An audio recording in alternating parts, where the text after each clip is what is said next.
Hi there and welcome back. Thank you for joining me to talk a little bit more about the Nikon Z9. I am very excited to have finally gotten this out of the box as I showed you.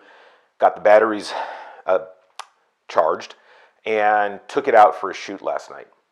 Now, I will tell you that most people would probably take a camera, set up an environment, start testing. That's just not me. So what did I do?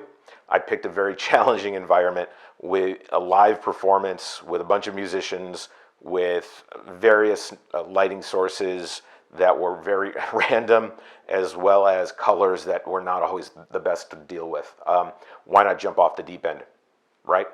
But I will tell you, that was a great experience. Forces you into learning this camera.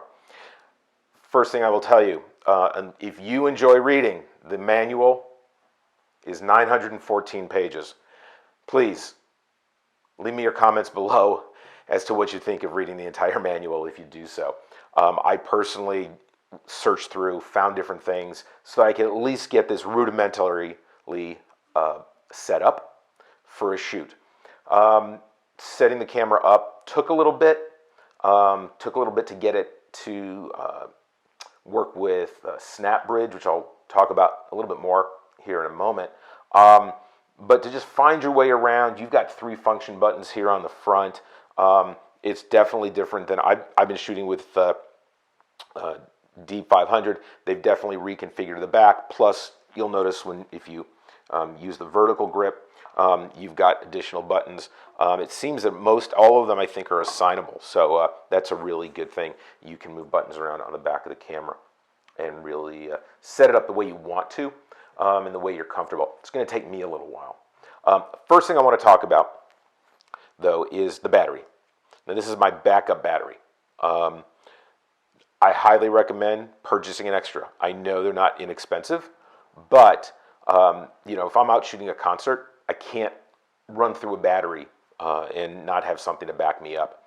If you're a nature photographer, definitely worth it, because from first charge, from an almost dead battery, it's 4 hours, about 4 hours to get to a full charge. So I really highly recommend having an additional battery.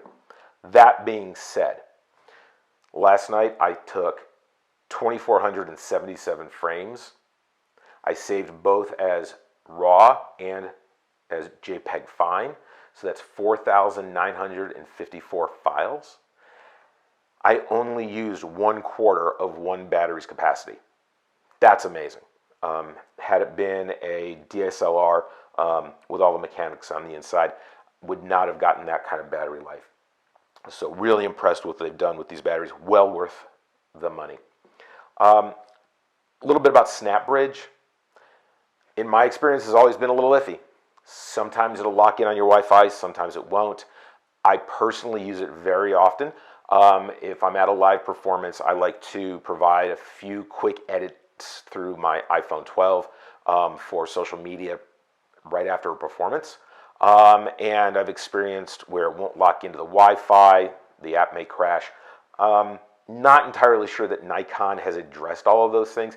If you have found a way to keep the Wi-Fi locked in for sending pictures from your phone into Snapbridge, please leave your process in the comments below. Would love to learn what you're doing.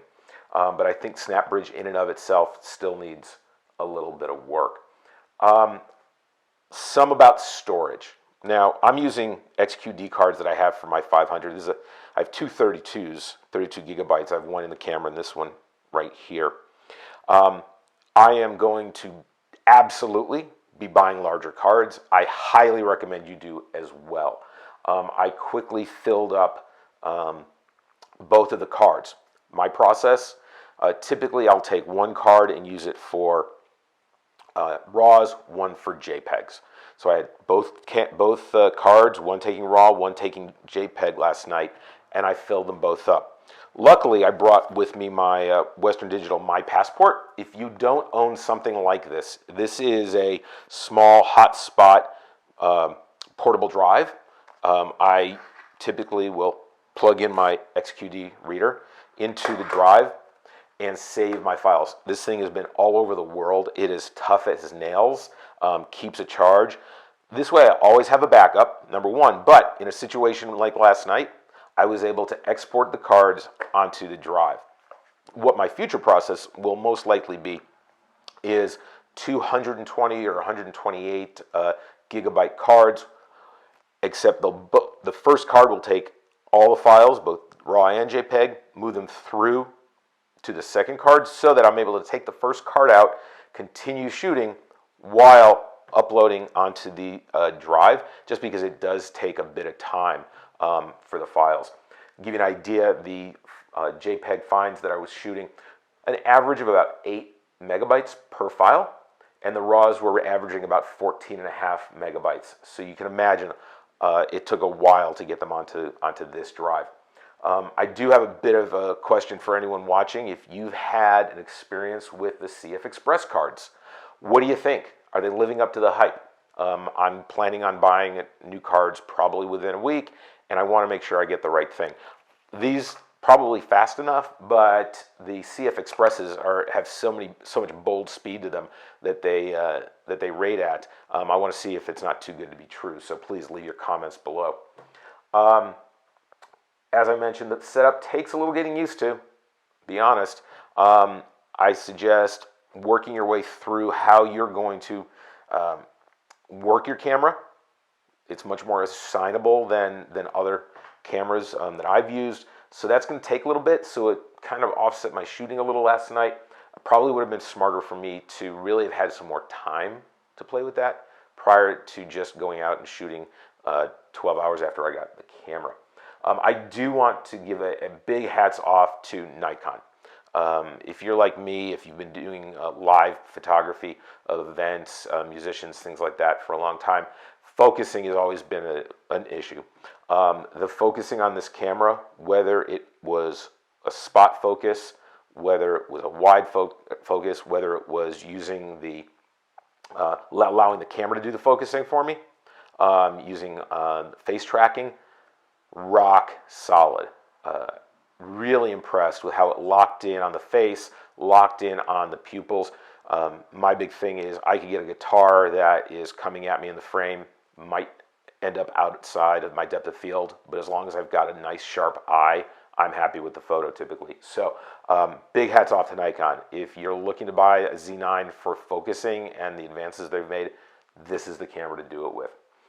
So overall, so far, very pleased with getting this camera. I'm going to try and get out in the next few days, shoot some other things, probably try a few studio shots, see what I can do to put it through its paces, and I'll get back to you. But please, if you want to keep up, subscribe, and comments are appreciated. I am very interested in everyone's experience, both with CF Express cards, as well as how you run your files into your cards. Very interested in that to learn.